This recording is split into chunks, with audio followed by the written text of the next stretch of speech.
Alright guys, so finally making the build that everyone's probably is wanting to build. We have the double atomic bazooka build. So as far as the build itself, I am just gonna say I don't have any creativity, so I'm just slapping on things I think it looks great, and then I'm tossing in the atomic bazooka and calling it a day. So first thing first, let's talk about the other parts before talking about the ranged weapon, because obviously I have not went in there to build out the specifics ability that we will want. As far as that part, we have the following. So I'm not going for the reaction speed because in terms of the burst action skill that I'm using, it is going to be a beam oriented, so I do not need more speed. I think 110 is a good reaction speed. 125 may be a little bit too much, but I think right now where we're sitting at is a decently spot, but anything lower would be a lot more better. But these are the following ability, and then I did one for the near death. This one I do want to proc the near death a little bit sooner so that I can proctor the whatever the lower our HP is, the higher attacks we can get from the ability cartridge and all that, so we need that. Body, did I not do the body yet? I have not done the body yet. So the body is pretty much self-explanatory. It's pretty much things that you will see from, you know, the arms, whatever. So I think torso we can kind of skip for now, but arms we have the following. So just packing all the awakening gauge. We have the new death as well. So this time around, it's actually my first. I'm not doing the double max duration for the what is it, the hit bonus as well. I think the fact that we are stacking all of them, I don't need it for every single slot, so I am a little bit more lenient and saying, oh, we can just kind of skip it on some part and have it on the other part. So same thing on this one, I went for the break bonus, while this one, yep, so it don't really matter as much. Likewise, we have the following. So we have the max duration for both of them, obviously. The time reduction charge right there is cool. I don't think there's anything else, any other things that I would want on there, so I think this one is kind of good.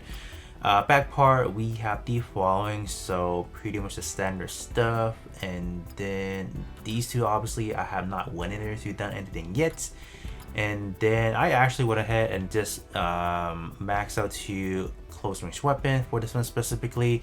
We went for some cool cooldown for the skill reduction, so this one specifically for the OP. Increase the EX gauge whenever part are lost, and then attack power for the right twin blade, which this one is. Increase the hybrid trance, obviously that's going to be important. And the EX gauge increase whenever enemy is defeated, that's good as well. The cancel EX, so when we are doing some action that goes into the EX, that increases the damage as well. Same thing for this one. This one is non EX, so it works nicely as well. And the attack power at low HP, so whenever we hit that critical point, that should work as well. That's good. This one is pretty much the same thing, except instead of the twin blade, we went for the left whip, which this one is. Cancel combo, cancel EX, lost part, attack power, and all that stuff. Shield wise, I think we will actually be changing out some stuff because there are 3 specific part trait or abilities that allow us to work synergize better with the ranged weapon, which we'll obviously be changing out into. Build apart, not really going to be messing with it in this initial video because this is simply to how to build the twin atomic bazooka, not really going down into the builder part yet. It's not really needed. EX skill wise, don't really need to talk about that too much in this video. OP skill, not much. And then the ability cartridge is something we will add on because that is going to be how we can maximize the twin bazooka. But without any further ado, we are going to get some base digit first, just to show you guys what are we doing with the twin bazooka, because you guys do know right now the twin atomic bazooka is actually pretty bad as far as like how much you can use it. So this is not a weapon you need to charge, you simply just fire away. Whoops, gotta change it to my ranged weapon. So you guys can see base, that's what we're doing, and then that is taking up 2 gauge, and the recovery on it is actually really slow. All right, so that's two rounds. And then you can see the reload really slow.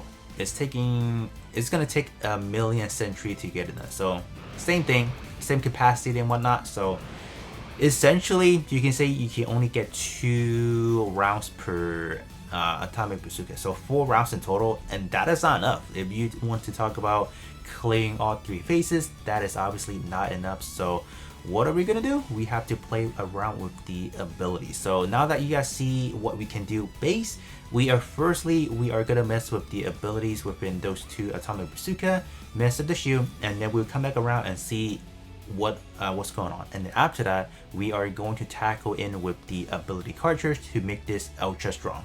Alright, so after filtering, dude, this is gonna be what we are working with. So essentially, I try to keep a good balance between having good amount of power and then having enough gauge so that we can actually perform good as well. We have the attack power for the right bazooka, the long range OP, cancel EX, and then cancel combo, and then increasing EX gauge whenever enemies defeated. And then this is where the meaty stuff. We have the long range gauge cost minus 0.8% when we have the left bazooka. I actually need to change it to the right bazooka, my bad on that one. But yeah, you guys kind of get the right picture of that. So if we change that to the right bazooka, that is going to work. And then these 2 are going to be important as well. We have the recovery speed. This one is specifically for the right long range weapon, and then this one is specifically for the right bazooka. So I can definitely get them much more higher, and then they will be at a better at a better recovery speed. So that is going to be pretty nice actually. So we can actually just continuously use our atomic bazooka without any problem. So you guys got the idea, and then I'm pretty much going to be mirror matching this for the other left side as well, and then we are gonna go ahead and try things out again. So after a bit of rearranging some of the ability, as for the shield, we have these 3 now. We have the capacity up from the long range weapon, we have the cost down as well, and then we also increase the speed of just the long range weapon in general, so that's good. So this one probably maxes out at 3%, so we're just 1 level away, but for the testing stuff, I think it should be fine. And then let's take a look at the other stuff now. So yeah, pretty much the same thing. So now we are pretty much mirror matching what we have, so that's good. The left and right close range, so the reason being why I am using the whip, because we can draw in the enemies and then we can just blow them out of the way. So that's the benefit of actually using the whip nowadays. So specifically for this build, I feel like. So we are gonna go to the testing again and then see how much faster we can reload. Alright, so let me turn off the gauge real quick. So alright, let's see. So still the same thing. I'm looking like the same thing. It's only half, it looks like. But the recovery speed, let's see. Alright, because these are like, those 3 are the only areas that you can only get the gauge, and oh boy, it's still taking a very long time. Even though we went to that, it still seems like it's taking forever. So yeah, that's not good. So that's really not good. So same thing on this one. Yeah, it's not good. It's gonna take a really long time, it looks like. Yep, so now you guys kind of see how slow that is. We are gonna go ahead and play around with the ability cartridge and see what else we can do. Alright, due to the time being, I have already filtered out what I want as far as the ability cartridge. So these are the following that are going to increase either the capacity or either minus the cost. So the cost does not mean you can just go with like 100% cost down, meaning you can never just continuously pop the ranged weapon, unfortunately. So the best we can actually do is try to get up to 100% cost down.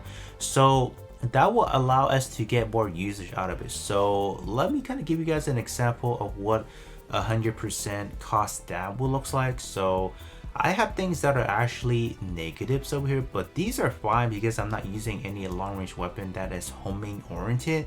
So I will assume this one should be kind of good to go. So I'm going to pick this one. And let me see what else will net me towards that good. Oh, this one is good. This one is 30, almost 30%. This one is good. So now we are at 50.8%. That's good. And let's see what else. Oh, this one is good. At low HP, attack power up as well.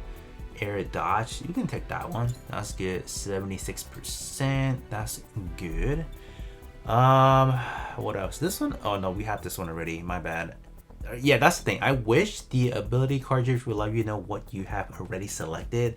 Maybe put like a solid gray, meaning you use it, because it's really confusing, man. What else is good in here? This one is good. Shooting mode is gonna get a decrease, but if you don't go into shooting mode, we should be fine. So that's the caveat of it. So let's actually use that one. And then lastly, you can pick one that increases the capacity, because there's nothing. All right, let me show you guys. There's nothing in here that will allow you to reduce the timer on things. So yeah, that's the unfortunate factor. Yeah, there's virtually nothing. So a quick tally up, we have how many percentage? Over 104, that's minus. And then we have just in general the capacity up by 29%. So I think overall it should be good. So let's actually hop in real quick and then see what is gonna happen afterwards. All right, so let's quickly do this. And then I'm just gonna test it out on a single weapon. I'm just gonna see how the negative cost is gonna work. Whoops, never mind. Okay, that's 2, 3, 4, 5, 6, 7, 8, 9, 10, 11, 12, 13, 14, 15, 16, 17, 18, 19, 20, 21, 22. Okay. It looks like now with 100% cost down, we are going to take 22. 22, okay? That's good. And keep that in mind, we have the left hand side as well. So meaning we are gonna have 44 essentially before we have to reload. And I think at this point, the best thing to do is not overuse it. So you guys can see we're still in the blue area, so that means we can still use it. So I think that's also a good sign. So you can just use it all the way to like this area and then kind of pause. That will allow you to reload and then reuse it again. So that's actually not bad. That's actually not that bad. So okay. But I think that is going to be it. Unfortunately, we cannot get an infinite atomic bazooka just launching everywhere. There's just no effective way of actually going with like a 100% cost, like literally going cost down, meaning we can use it continuously. This is probably the best thing I feel like you should do, because like having a lot like better capacity don't really mean much when your cost is still relatively high, especially for the atomic bazooka being a weapon that is notorious for having like an extremely long reload. So I feel like this is actually a sweet spot. Going over 100 is not that bad. And then maybe for the extra slots, if you do want to go in for maybe capacity or anything else, I think it should be fine. But there you guys have it. So that is going to be how you can make use of the atomic bazooka, at least make it much more useful than just being what it is. But you guys will definitely let me know how you guys feel about this, and then probably in a different video we will go ahead and try it out on paper. Not this on paper now, right? And then on the actual playing ground, the battlefield, how this build actually fares against new type quests.